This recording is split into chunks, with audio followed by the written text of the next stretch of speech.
Não quer abrir a tela toda? Eu cliquei.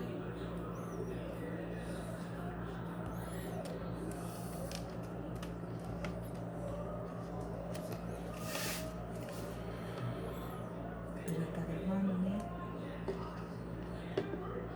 Bota aqui também.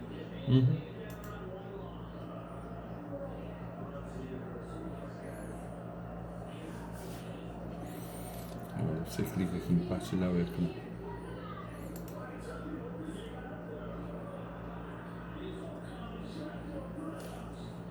Ok, né?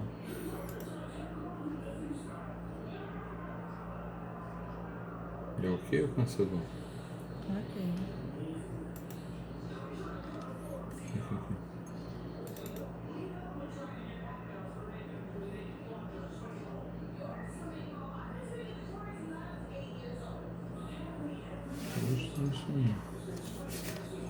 Pronto, foi. Não foi. Olha lá, pega e sai, tá vendo?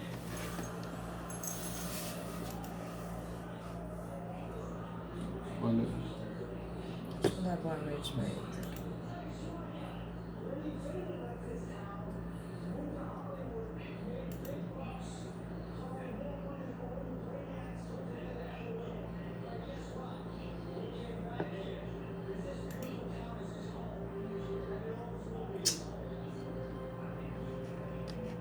Boa noite, turma. Vamos fazer um teste de áudio aí, por favor? Para ver se vocês estão me ouvindo perfeitamente e eu ouvindo a vocês. Estou ouvindo sim.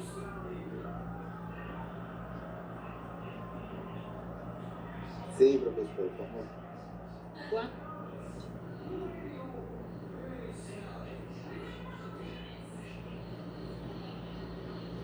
Ok. O ideal é que os microfones mantenham-se fechados para que a gente não tenha ruídos, né? Entraves aí na passagem do som e que, em havendo alguma dúvida por parte de vocês, vocês abram e façam os questionamentos, as perguntas de praxe, para depois desligá-lo de novo, para que não haja nenhum tipo de interferência.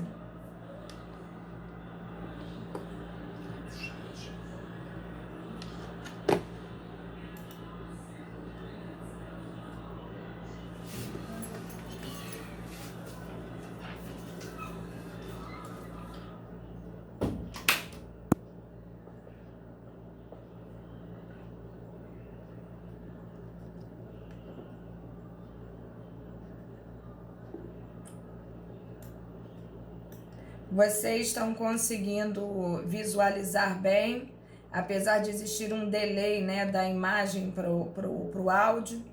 Eu gostaria de saber se vocês estão conseguindo entender bem e visualizar bem.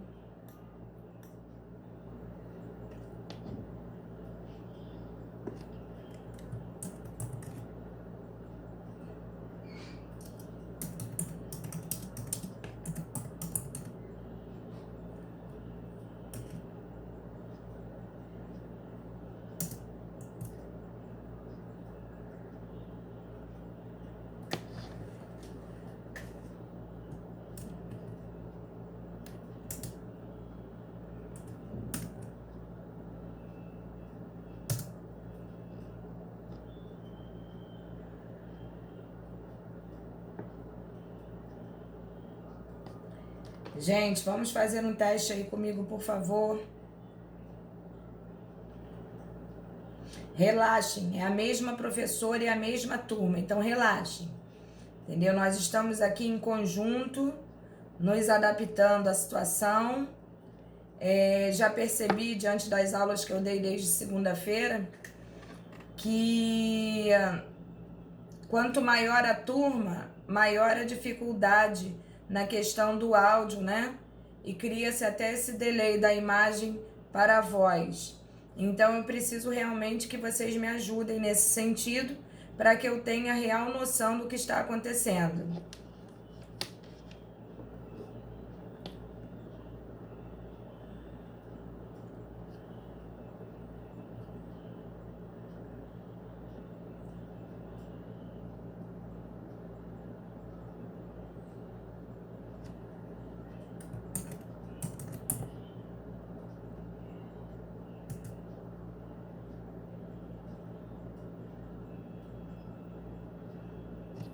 Cadê a nossa representante de turma para se fazer presente aí?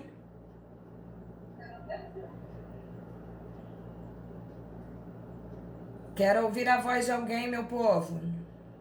Oi, professora, boa noite. Oi, querido. Tudo bem?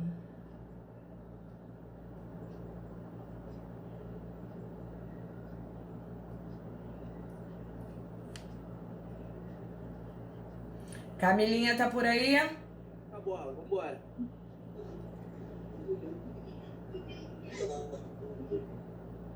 Cadê o vídeo? Ligou aqui. Ah, Matheus, ninguém é obrigado a ver tua cara não, Matheus. Bom, vamos lá, galera. Todos de posse do nosso material em mãos?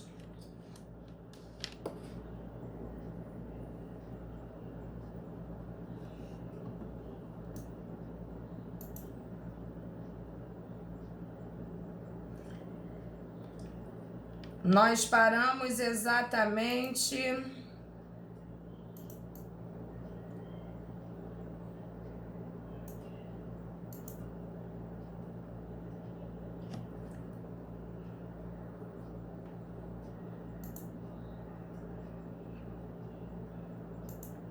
Nós chegamos a falar sobre a aquisição dos direitos reais.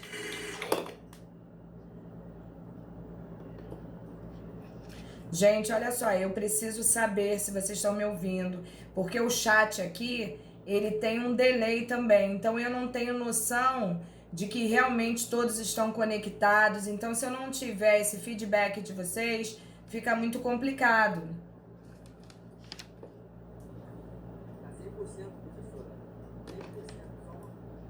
Professora, tem pessoas te assistindo. Tem, Tá tudo bem, pode começar a aula. tem o quê? 39 pessoas te assistindo. Ah, entendi, ok. Então vamos lá, nós chegamos a falar, primeiramente boa tarde, né, porque a gente chega nessa tensão total aqui. Espero que todos vocês estejam realmente muito bem, né, e que a coisa flua da melhor maneira possível e que a gente consiga realmente uma situação positiva para todos nós, né? Isso daqui é uma troca de aprendizado, uma troca de conhecimento e não é só de mim para vocês, principalmente de vocês para mim. Então, eu gostaria de saber de vocês se nós chegamos a dar na última aula a aquisição dos direitos reais.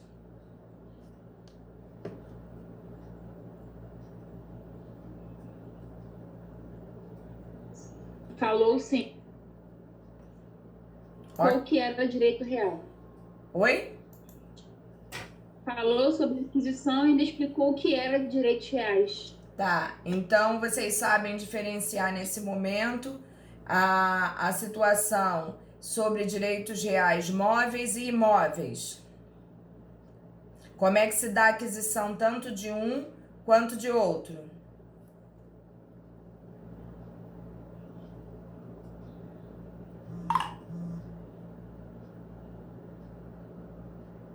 Bom, gente, eu gostaria de saber por quê. Porque eu quero saber se eu começo de onde eu parei, se tá tudo bem para vocês, se vocês conseguem ainda lembrar o que foi dado, ou se vocês querem um plus desde o início, que reexplique. Eu acho que não tem necessidade, mas se alguém estiver com dificuldades de lembrança, para mim não há problema nenhum. Por mim, dá um plus desde o início, por favor. Bom, então vamos tentar aí, né, equalizar essa situação e eu vou falando. Como ninguém está me respondendo, são poucos os colegas que estão entrando em contato.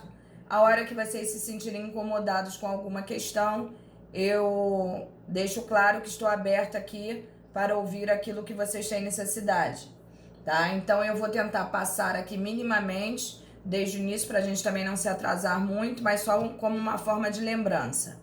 Bom, então tendo em vista que vamos dar esse plusinho aí, eu gostaria que vocês acompanhassem a nossa apostila e para que a gente não se perdesse no decorrer desse material.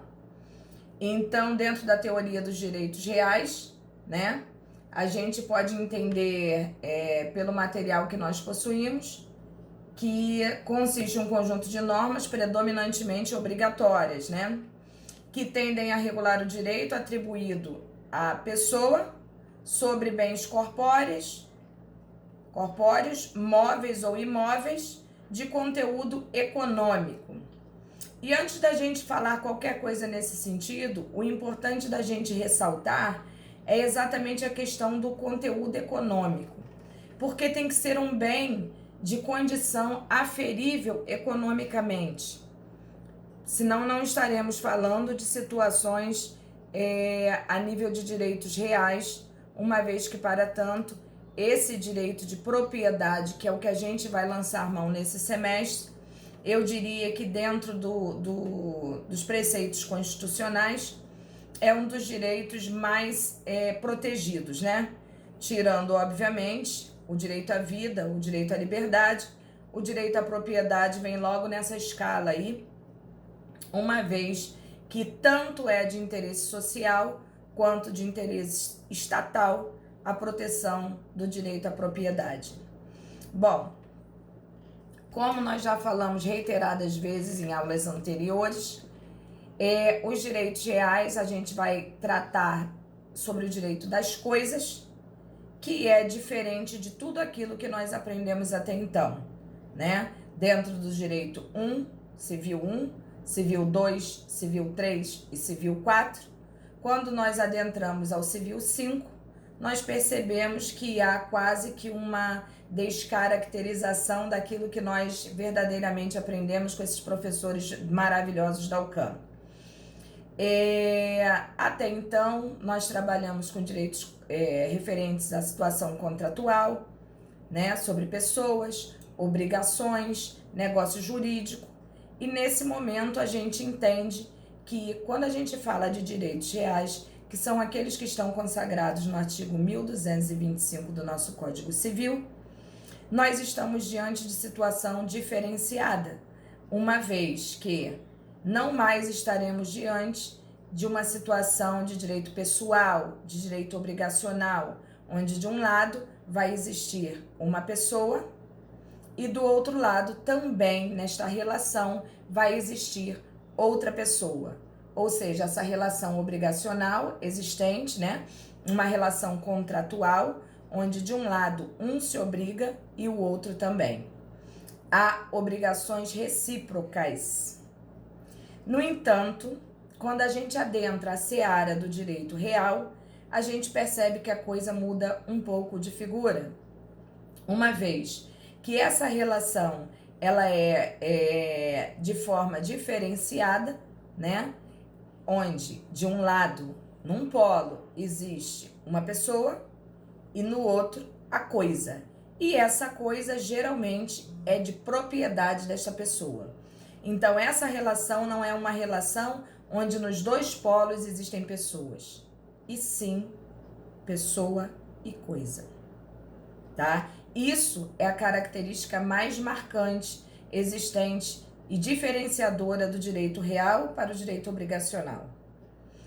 Outra situação muito importante para ser falada, não pode de forma alguma ser esquecida, é a diferença em relação a um rol de possibilidades existentes quando nós falamos de direito obrigacional ou de direito real.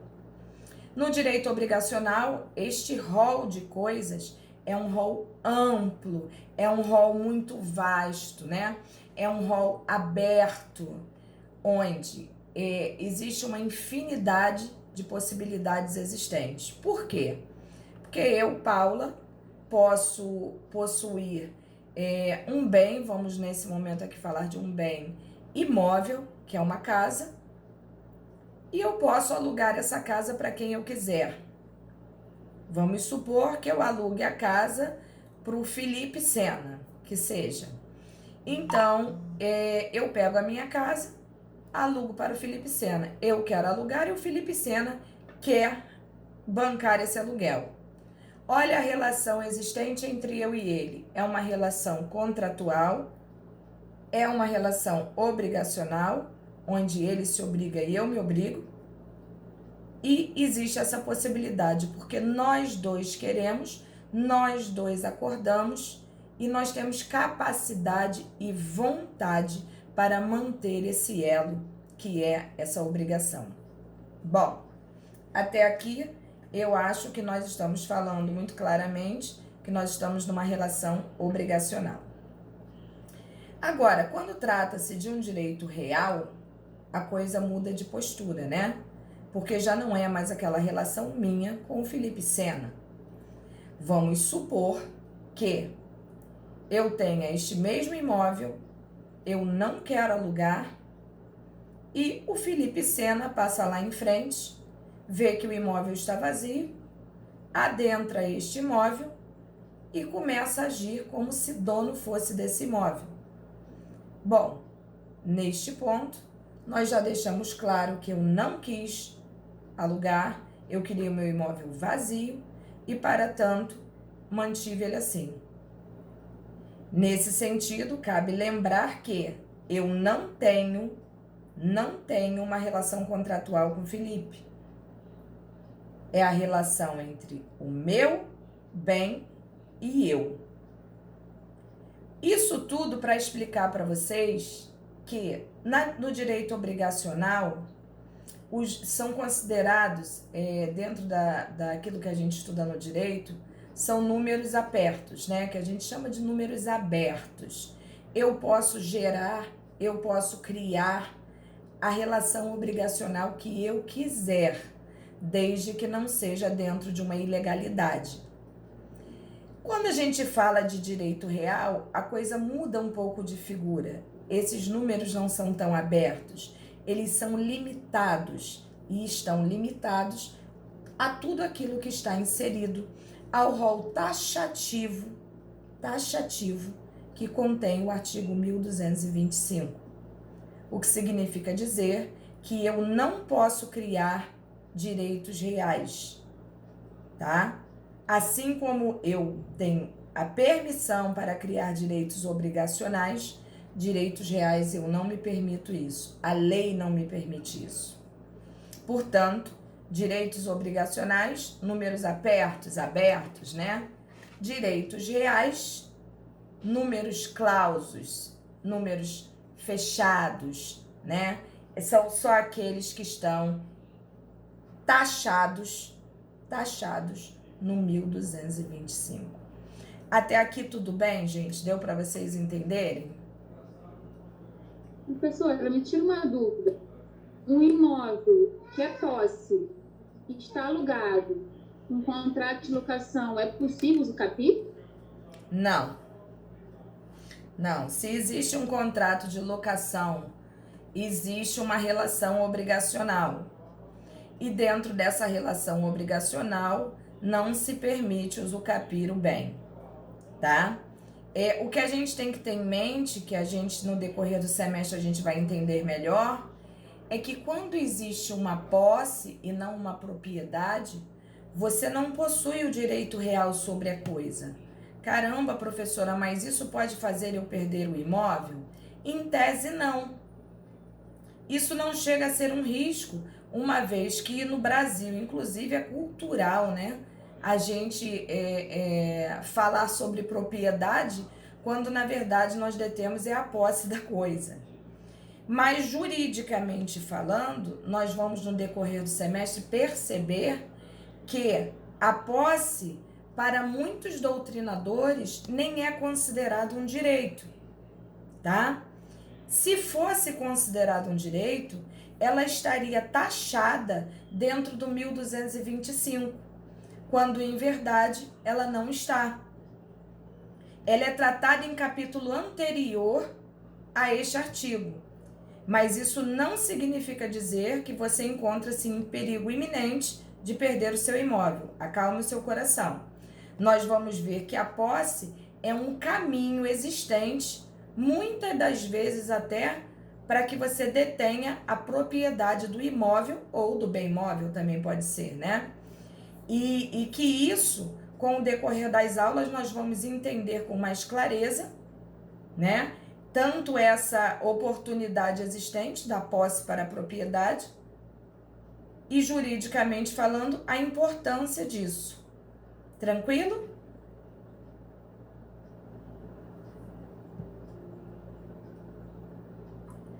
Ok, obrigada. Deu para entender, princesa?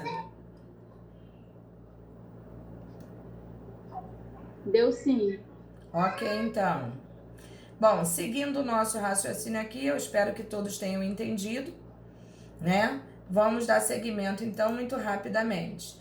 O 1225, como nós já falamos aí, né, vai tratar não só da propriedade, mas não podemos esquecer que a propriedade é a característica mais marcante do 1225, uma vez que dela derivam todas as outras possibilidades, né? Todos os outros direitos reais. Então, a gente tem que ter sempre isso em mente. Esse semestre, principalmente, a gente vai falar muito da propriedade e da posse, para que no semestre que vem vocês tenham esse cabedal, né? Para poder seguir no entendimento do 1225. Bom, dentro do nosso material, na folha 4 aí, nós vimos as diferenças entre os direitos reais e direitos pessoais, né? Como nós bem colocamos. Os direitos reais traduzem uma relação jurídica entre uma coisa ou um conjunto de coisas e a um ou mais sujeitos, como nós já colocamos aqui. E os direitos pessoais unem dois ou mais sujeitos. Então, essa é a característica diferenciadora mais marcante existente entre uma situação e outra. E um exemplo disso é que os direitos reais recaem sobre uma propriedade, enquanto os direitos pessoais recaem sobre uma obrigação. Essa diferença vocês têm que ter na veia, tá? Quando o Senna, né, invadiu o meu imóvel, eu tive o direito de ajuizar uma ação e pedir que ele se retirasse. Por quê? Porque a minha relação com a minha coisa, o meu bem, eu não tenho trato com o Senna, eu tenho a relação direta com o meu bem. Se fosse a contrário senso, eu ajuizaria uma ação contra o Senna, porque ele não pagou o aluguel em dia, ou pagou atrasado, ou não pagou, seja o que for, tá? Então, essa é a diferença, né? O direito real, ele é erga omnes, ele é contra todos aqueles que afetarem o meu imóvel. Seguindo aí no raciocínio.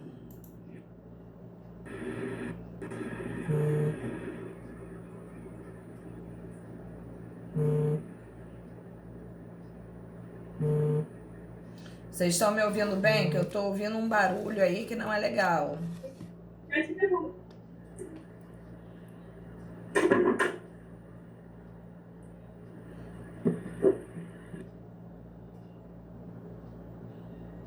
Bom, vamos dar continuidade aqui.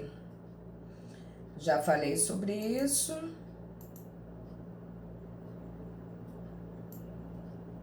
Alguma dúvida, galera?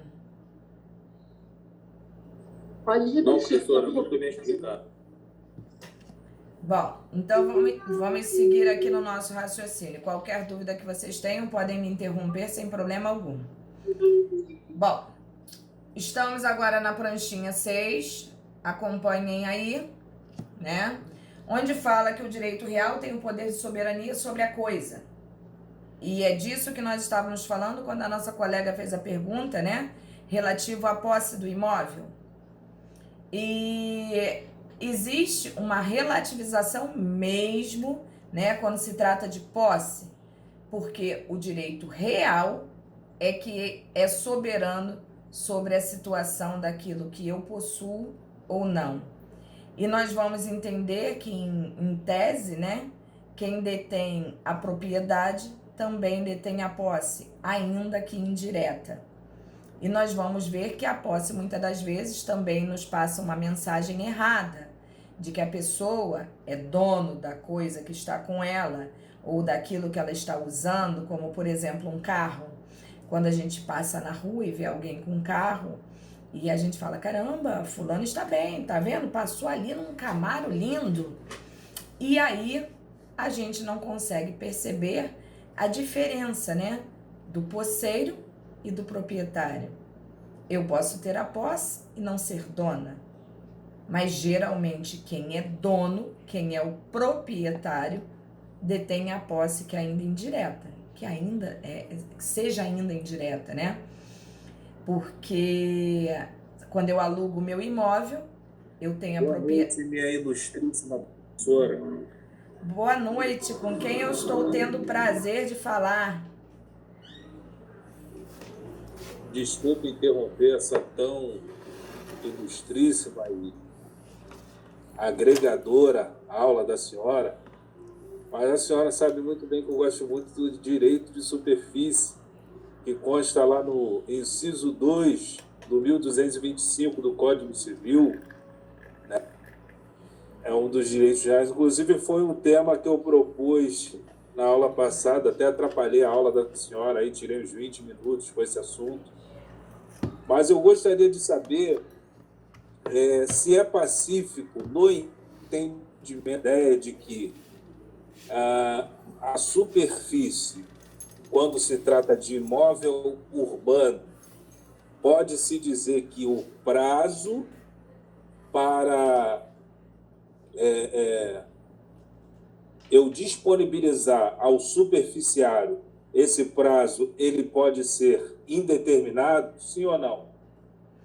Querido, eu gostaria muito de depois conversar com você em off, né? Porque como nós ainda não entramos no direito de superfície, eu não tenho como ultrapassar, né, essa etapa para poder responder essa pergunta sem desagregar o raciocínio da turma. Mas isso não é problema nenhum, acho que como você falou na aula passada, nós já debatemos inclusive sobre isso, né? Mas quanto ao direito obrigacional, se você vai ter uma relação obrigacional com a pessoa em relação à superfície do seu imóvel, você tem a liberdade de contratar o tempo que você achar necessário, entendeu? A lei permite isso, você transacionar em relação ao tempo, né? A limitação de tempo. A lei fala geralmente 3 anos, né? Para o contrato a nível dentro da área urbana, né? Para moradia, e fala em 5 anos para situações comerciais. Então, se não é isso que você perguntou, porque talvez eu não tenha entendido muito bem a tua pergunta, mas depois, se você quiser, eu te ligo, ou a gente fala por WhatsApp, não tem problema nenhum, e a gente tira essa dúvida aí. Porque, na verdade, quanto ao direito de superfície, esse semestre a gente nem vai utilizar, né, esse conhecimento como uma forma realmente de estudo. Isso ficaria para o Direito Civil 6, entendeu? Porque a gente vai tratar nesse semestre agora da propriedade em si, que vai desencadear todos os direitos reais existentes no 1225, e obviamente a gente vai dar a passada por todos os direitos reais, mas superficialmente. Mas eu não tenho problema nenhum, inclusive acho que eu falei com você depois da aula, né, da última semana de aula que nós tivemos fisicamente, e eu falei que é um imenso prazer ter você como aluno, porque você realmente é um cara interessadíssimo e inteligentíssimo, e vale a pena realmente sempre esse diálogo com qualquer um de vocês que gostem, né, de debater sobre o assunto. Isso para mim é um prazer enorme, você não precisa ter dúvida quanto a isso, tá? Você tem o meu telefone, né, nós estamos aí no grupo, então não tem problema nenhum, a gente se fala e a gente vai debater o que você quiser, porque eu adoro esse tipo de coisa. Ótimo, professora. Obrigado pelo desinterromper essa tão agregadora, né? Como falei, a aula muito boa, muito interessante sobre direitos reais. E No outro momento, eu perturbo a senhora aí, talvez no WhatsApp, para fazer algumas perguntas. Você não me Sobre esse perturba, assunto. você não me perturba. Você, com certeza, você é um prazer enorme. Pode acreditar no que eu tô falando. Não existe perturbação de forma alguma. Você é aluno top, entendeu? Uma pessoa fantástica. Então, eu acho que não tenho o que falar em perturbação, tá? Qualquer coisa, eu tô aqui à disponibilidade de vocês. Vamos lá, seguindo aqui. Eu nem sei mais onde eu parei, gente. Eu falo tanto que às vezes eu me perco. A nossa querida Camila tá aí. Eu ainda não ouvi aquela voz maravilhosa, aquele sorriso largo. Cadê ela? Fala, professor. Ah, era disso que eu tava falando. Uma representante que represente. É isso aí. Estou presente, professora, que a internet às vezes trava. É gata garota. Vamos lá, Camilinha, um prazer enorme. Aliás, a turma de vocês, nossa senhora, eu falo e não falo da boca pra fora não, é top master. Vamos lá, gente. Excelente. Oi? Falei excelente.